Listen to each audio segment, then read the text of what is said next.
Information Literacy and Culture, Max Macias, Summer 2016. Imagine, if you will, that you are Jewish and living in the victorious Axis United States after World War II.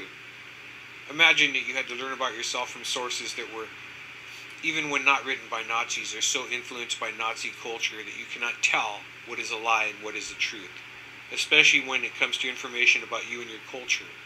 Everything you had was produced by this racist culture.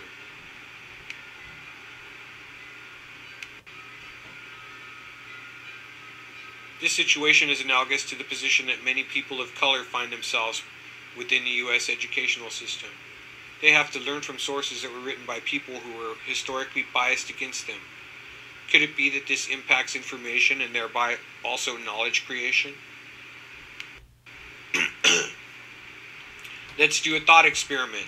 Let's say your history instructor has given you a research assignment about the Aztecs.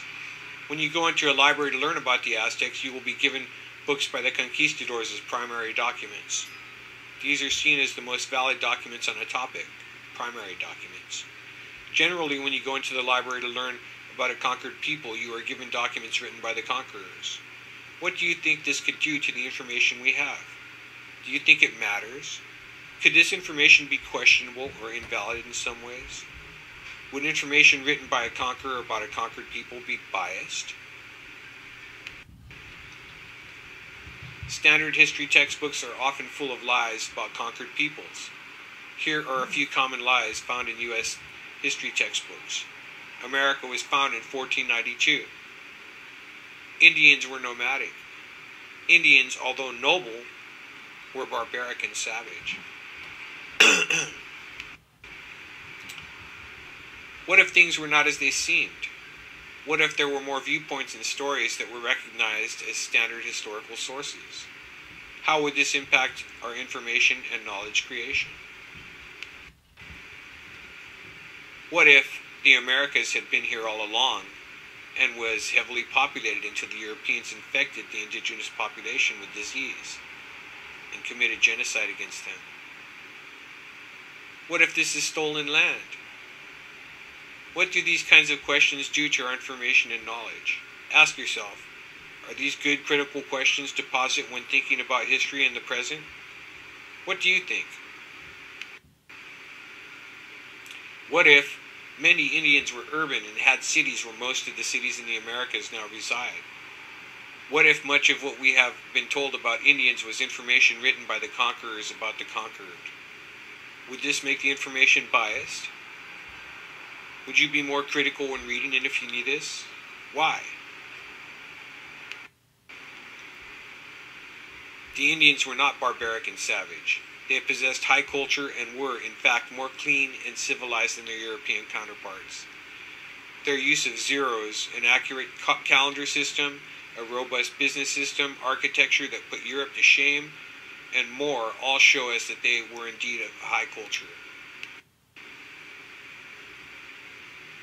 Does cultural viewpoint impact information? What does it do to our information? Does it impact the knowledge we create with this information? What if the information we are using is tainted by cultural bias? What if it isn't as blatant as a KKK hood? What if cultural bias is embedded in much of the information we read and use to create knowledge? What kinds of impact do you think this would have? Can you think of other areas where this might impact our information and knowledge creation? What about feminist history? How much representation do we have in standard history of women? Does this present a warped view or biased view of history, where men is seen as the protagonists and women are merely supporting players? Does this leave out part of the story? Medical history. There are cultural remedies that are often ignored or have been lost because of cultural information bias. How many cures have been lost?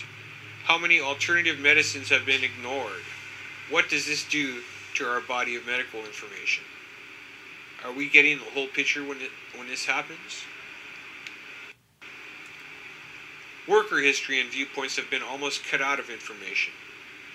There are not many representations of workers and their stories in standard history textbooks or classes. Much of their heroism, strategies for advancement, and history have been written out of the standard history of most U.S. that most U.S. schools teach. Workers are ignored for the most part. Can you think of more examples that you've seen or experienced yourself? Do you think these kinds of critical questions are important to ask when evaluating information? Why or why not? How will thinking about culture and information impact your research?